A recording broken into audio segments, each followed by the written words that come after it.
네, 잘 쉬었어요? 14번째 시간 계속 이어서 하겠습니다. 자, 세 번째 단락에서 심판의 실행에 대해서 창세기 7장 6절로 24절 말씀을 통해서 보겠습니다. 9절부터 12절까지만 읽겠습니다. 하나님이 노아에게 명하신 대로 암수 둘씩 노아에게 나와 방주로 들어갔더니 7일 후에 홍수가 땅에 덮이니 노아 600세 되던 해 2월 달 곧 그달 17일이라. 그날에 큰 기품의 산들이 터지며 하늘의 창들이 열려 40주야를 비가 땅에 쏟아졌더라.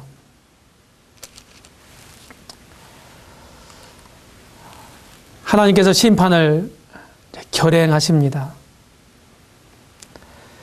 7장 16절 한번 보세요. 들어간 것은 모든 것의 암수라. 하나님이 그들에게 명하신 대로 들어가매 여호와께서 그를 닫아 넣으시니라.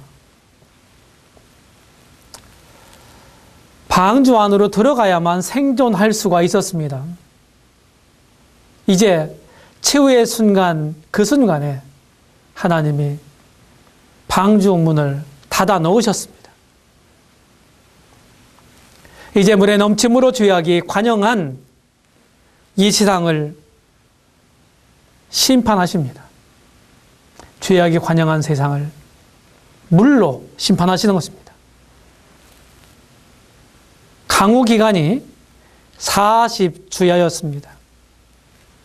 7장 11절로 12절에 보시게 되면 40주야를 비가 땅에 쏟아졌더라.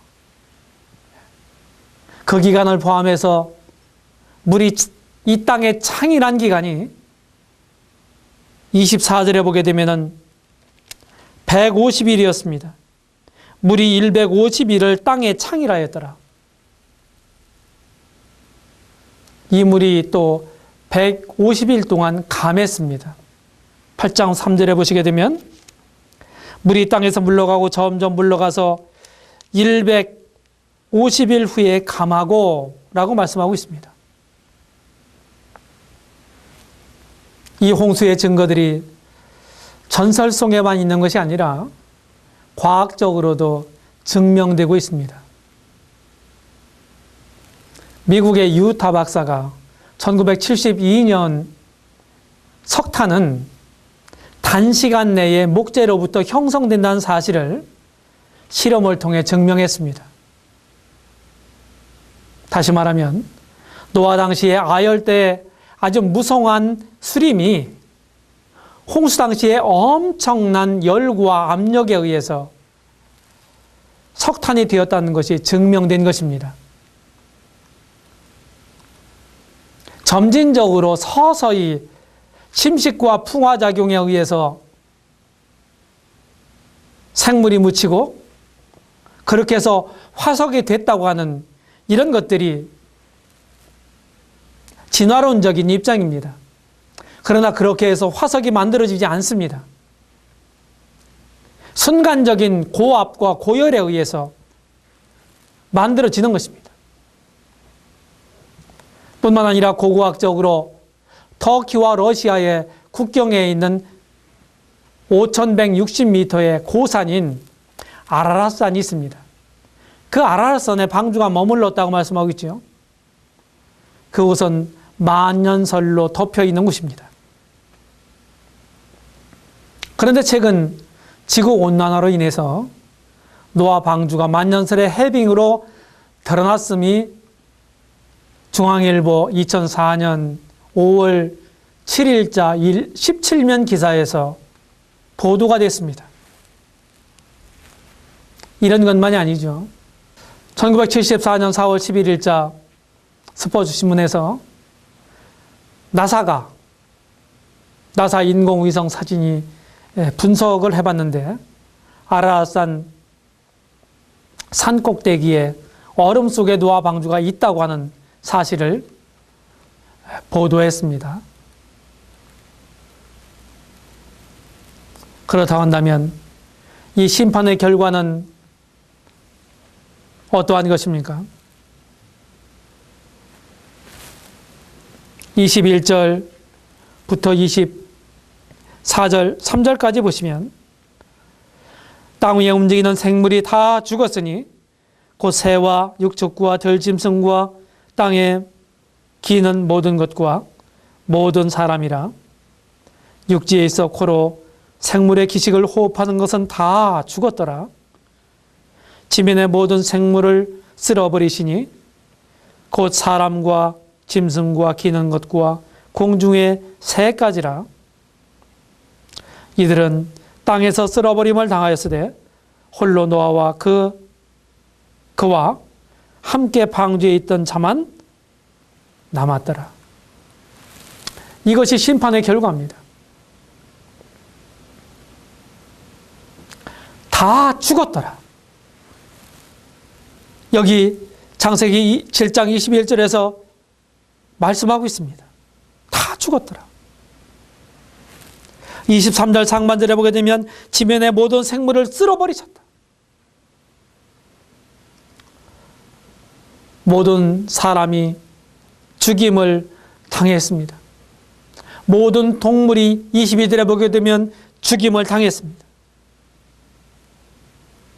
23절에 보게 되면 오직 노아와 그와 함께 방주에 있던 그의 가족들 뿐이었습니다. 심판의 그 마지막 날 방주의 안에 있는 자만이 살아남았던 것처럼 믿음으로 예수 그리스도 안에 있는 자만이 마지막 날의 심판으로부터 보호받고 구원을 받습니다. 시청자 여러분, 여러분은 예수 그리스도 안에 있으십니까?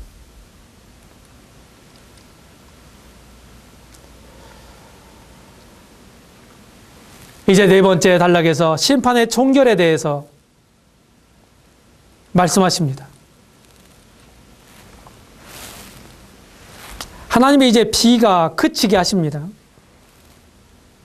8장 1절부터 2절에 보시게 되면 하나님이 노아와 그와 함께 있는 방주에 있는 모든 들짐승과 육축을 곤념하사 바람으로 땅 위에 불게 하심에 물이 감하였고 기품의 샘과 하늘의 창이 막히고 하늘에서 비가 그침에 물이 땅에서 물러가고 점점 물러가서 150일 후에 감하고 7월 곧 그달 17일에 방주가 아라랏산에 머물렀으며 물이 점점 감하여 10월 곧 그달 1일에 산들의 봉우리가 보였더라.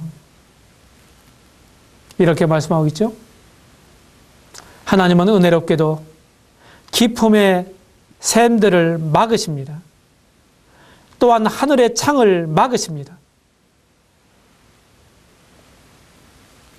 하나님은 하늘의 창을 열기도 하시고 닫기도 하시는 분이십니다. 온 땅에 죄악이 관영했던 그 불신 세상을, 폐교한 세상을 심판하시기 위해서 하나님께서 홍수 심판을 예비하셨는데 그것을 마침내 결행하시고 은혜롭게도 이제 홍수를 멈추게 하십니다. 그러면 이 땅에 창일했던 그 많은 수많은 많은 양의 물을 어떻게 처리하셨겠습니까? 하나님이 물을 저장하셨습니다. 여기 3절, 5절, 3절에서 5절 말씀을 읽은 것처럼 물이 땅에서 물러갔어요. 3절에 나오죠? 5절에 보게 되면 물이 점점 감해졌습니다. 엄청난 물은 상상을 초월하는 수압으로 인해서 큰 함몰과 융기가 있었을 것입니다. 그야말로 천지개벽입니다.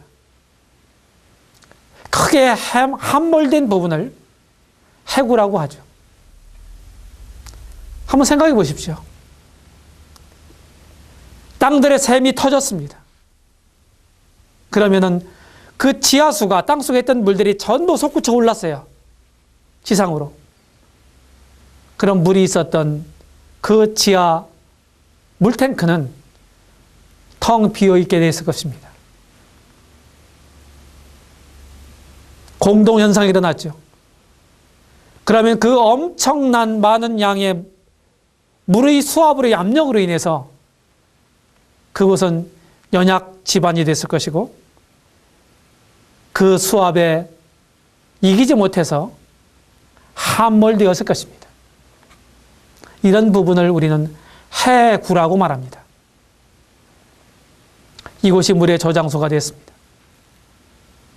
뿐만 아니라 이제 노아 홍수 후에는 하나님이 바람으로 물들을 물러가게 했다고 말씀했습니다.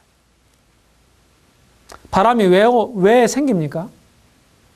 사실은 기압차에 의해서 바람이 생성됩니다. 그렇다고 한다면 노아 홍수 후에는 바람이 있었다는 얘기죠. 하늘 궁창 위에 있는 그 물층이, 수증기층이 전보피로 내려온 것입니다. 그래서 그 이후로 기후의 변화가 시작된 것입니다. 양극지방에 북극과 남극을 말하죠. 그곳에 얼음으로 이 굉장히 많은 물을 보관하신 거예요. 학자들은 이구동성으로 양극의 얼음이 녹으면 지구 전체를 덮는다고 말하고 있습니다. 지금 지구의 온난화로 인해서 빙산과 빙봉이 계속해서 녹고 있습니다. 해수면이 점점 높아지고 있다고 학자들은 소리치고 있습니다.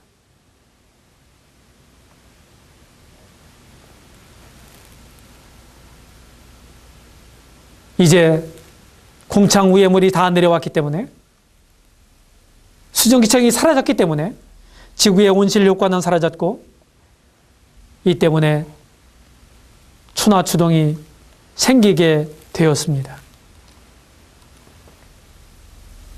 이제 하나님께서 창세기 8장 6절로 14절에 보게 되면 묻이 드러나게 하십니다.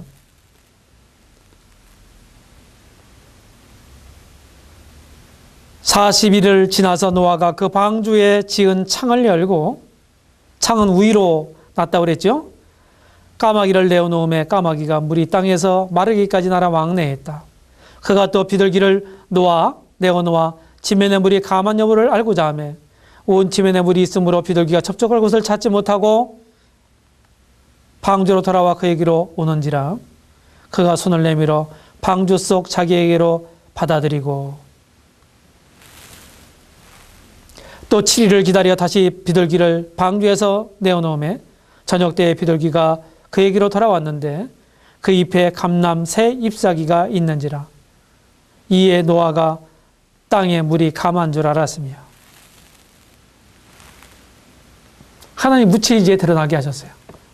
온 땅에 창일했던 거의 한 10달 정도, 150일, 150일에서 거의 10달 정도 창일했던 그 물이 감해져서 묻이 드러나게 된 거예요. 4절에 보면 우리가 읽은 것처럼 이미 방주가 아라산에 머물렀다는 사실을 보았습니다.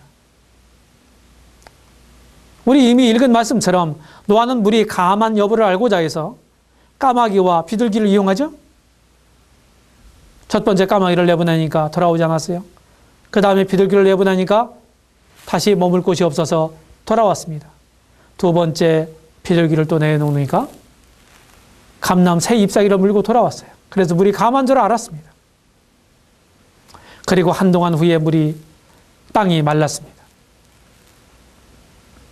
14절 영어 NIV에 보게 되면 The earth was completely dry라고 되어 있습니다.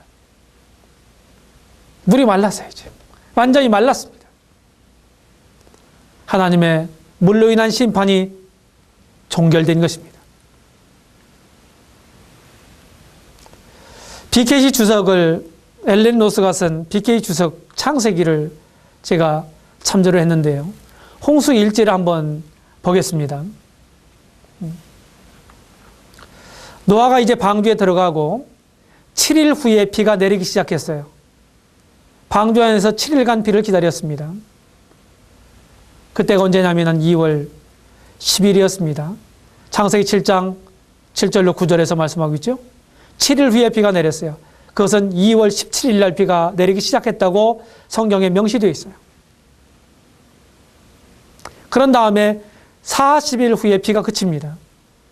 그러면 3월 27일이 되는 것입니다. 그리고 110일 후에 방주가 머무르죠. 150일 동안 창일했다고 말씀했어요. 비가 오는 40일하고 그 다음에 40일을 150일을 빼니까 110일이죠. 7월 17일 날 머물렀다고 창세기 8장 4절에서 명시가 되어 있습니다. 그리고 74일 후에 산봉우리들이 드러납니다. 날짜로 계산해 보면 10월 1일입니다. 창세기 8장 5절에 나와 있습니다. 그리고 또 40일 후에 까마귀와 비둘기를 내보내죠. 이는 11월 11일입니다. 창세기 8장 6절로 9절에 기록되어 있고 또 7일 후에 또다시 비둘기가 내보내는데 새 감람 잎새기를 몰고 오죠. 이때는 11월 18일이 되는 것입니다. 그리고 또한 7일 후에 세 번째 비둘기를 내보내니까 돌아오지 않죠? 18일에 7일 더하니까 25일이 됩니다. 창세기 8장 12절이죠? 그리고 22일 후에 물이 말합니다. 창세기 8장 13일입니다. 13절입니다. 그래서 150일간 물이 방주에 들어가서 7일 동안 비 오기를 기다렸고 노아가 그리고 7일 후에 비가 내리기 시작해서 40주야를 내렸고 40주야를 포함해서 150일 동안 이 땅에 물이 창일했습니다. 그리고 150일 동안 물이 감에서 묻이 드러납니다. 그리고 70일 동안 땅에 물이 거치게 돼요. 이제. 점점 줄어들어서 노아가 마른 땅을 봅니다. 창세기 8장 13절에 나오죠. 이때는 그 이듬해 1월 1일입니다. 땅이 완전히 마르고 노아가 방주에서 나오죠. 2월 27일이 됩니다. 이는 창세기 8장 14절 이하에서 기록되고 있어요. 그래서 총 방주에 있었던 시간이 날짜가 377일입니다.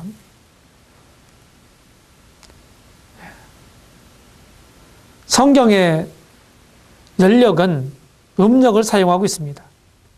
그래서 한 달 30일, 1년 360일을 잡고 있어요. 그래서 1년 음력으로 하면 1년 17일 동안 방주 안에 있었어요. 우리 양력으로 한다고 해도 1년이 넘습니다. 365일이니까요. 1년하고도 12일이 더 많습니다. 이것이 홍수일지입니다. 곳곳에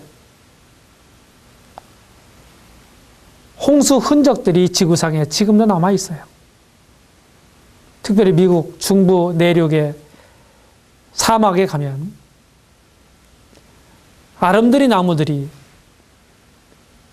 화석으로 변한 이런 것들이 그냥 지표면에 흩어져 있습니다. 이런 것들을 무엇으로 우리가 답변할 수 있겠습니까? 그것은 유일한 방법이 한 가지가 있는데 창세기의 노아 홍수로 잘 설명이 되는 것입니다. 성경은 사실의 책입니다. 신화나 설화가 아닙니다. 창세에 기록된 이와 같은 것들이 역사적으로, 고고학적으로, 여러 가지 면에서 과학적으로 그 사실성이 입증되고 있습니다. 이제 결론을 말씀드리겠습니다. 우리 사람들은 금단의 실과를 따먹은 이후에 점점 죄의 수렁에 빠져버렸습니다. 죄에 대해 고통하며 회개하기는커녕 도리어 그 죄를 즐기며 점점 사단의 노리개가 되어버렸던 것입니다. 그래서 인간들은 돌이킬 수 없는 죄악의 늪 속에서 하나님의 심판을 자초했습니다. 우리는 이것을 경계로 삼아야 합니다. 결론 첫 번째로, 인간 스스로에게는 희망이 없습니다. 더 큰 죄를 저지를 뿐입니다. 결국 하나님의 심판을 받게 됩니다. 죄인은 반드시 심판을 받게 됩니다. 왜냐하면 하나님은 거룩하시고 공의로우시기 때문입니다. 이 역사의 거울에 비춰보면서도 자신 스스로에게 아직도 기대를 가지고 계십니까? 내 속에는, 우리 인생들 속에는 아무런 희망이 없습니다. 절망만이 도사리고 있는 것입니다. 그런데 사단은 속삭입니다. 여전히 우리에게 미래가 밝다. 너에게도 희망이 있다.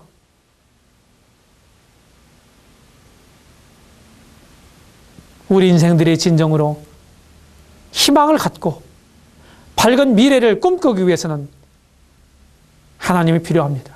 하나님의 은혜가 임해야 하는 것입니다. 내가 무엇인가를 할 수 있다고 착각하고 있지는 않습니까? 하나님은 나에게 완전한 자기 부인을 요구하십니다. 바로 그것만이 하나님의 복을 얻는 지름길입니다. 우리의 곧은 목을 꺾고 하나님 앞에 겸손하게 나와야 합니다. 결론 두 번째로, 하나님의 심판은 어무이하십니다. 하나님께서 주도하시는 심판은 확실하고 처절합니다. 당신의 뜻대로 반드시 이루시는 것입니다. 여러분의 마음과 행위는 하나님 보시기에 어떻습니까? 특별히 구약성경 역사서 중에 하나인 열왕기 상하 또는 역대 상하를 읽어보게 되면 아주 우리가 주목할 만한 어구가 반복해서 사용되고 있는 모습을 보게 됩니다. 그 말은 여호와 하나님 보시기에 라는 말입니다. 우리 사람들의 판단과 사람들의 생각은 그렇게 중요하지 않습니다. 왜냐하면 모든 것들을 주관하시고 주도하시고 모든 것들을 평가하시고 심판하실 그분은 하나님이시기 때문입니다. 하나님 보시기에 여러분들 어떠신가요? 어떤 사람들입니까? 여러분들의 마음은 무엇으로 채워져 있습니까? 무엇이 여러분들의 마음을 주장하고 있습니까? 내가 중요하게 여기는 것, 우선적으로 생각하는 것이 여러분들의 삶을 지배하도록 되어 있죠? 무엇이 여러분들을 주장하고 있습니까? 하나님이십니까? 아니면 다른 것들입니까? 그렇다고 한다면 하나님 아닌 다른 것들로 여러분들 마음을 채우고 삶을 채우고 그것을 위해서 사는 것은 노아 홍수 심판 직전에 살았던 사람들과 다름이 없는 것입니다.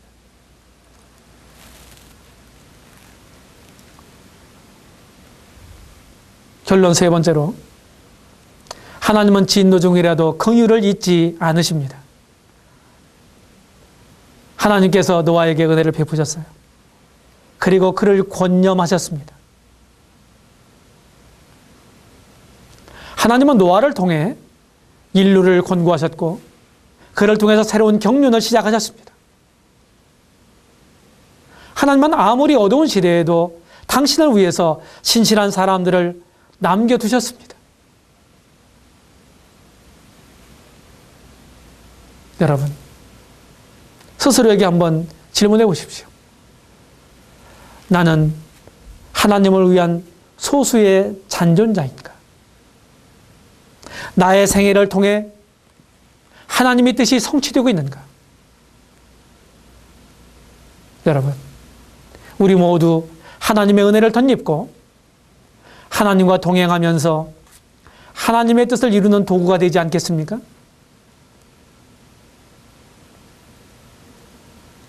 얼마나 중요한 일인지 모르겠습니다.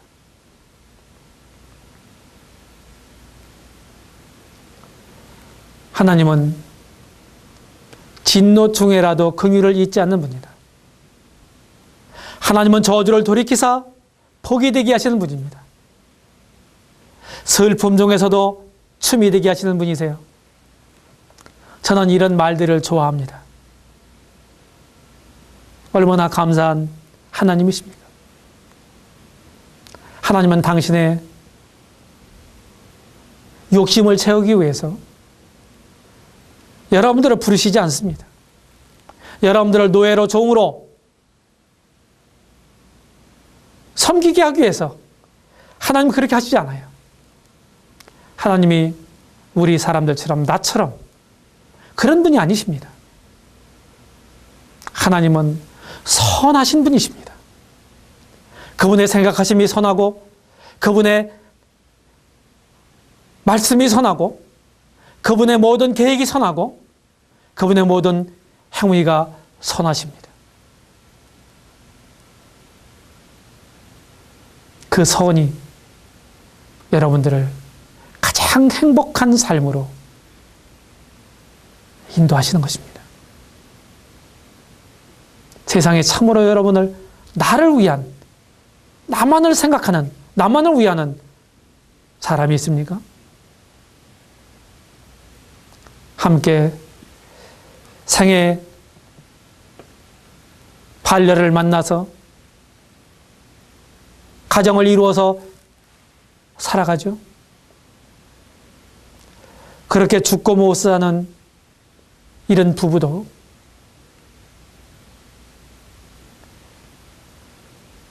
등을 돌려서 갈라서는 사람들이 얼마나 많습니까?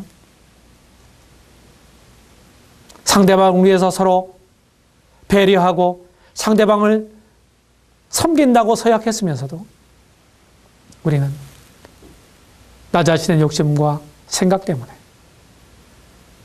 등을 돌리고 배신하게 되는 것입니다. 하나님은 그런 분이 아니죠. 자비로우신 하나님 앞에 여러분 나오시기 바랍니다. 하나님은 여러분들 편입니다. 여러분들을 복되게 하시는 것입니다. 아직도 세상에 희망이 있다고 생각하지 마십시오.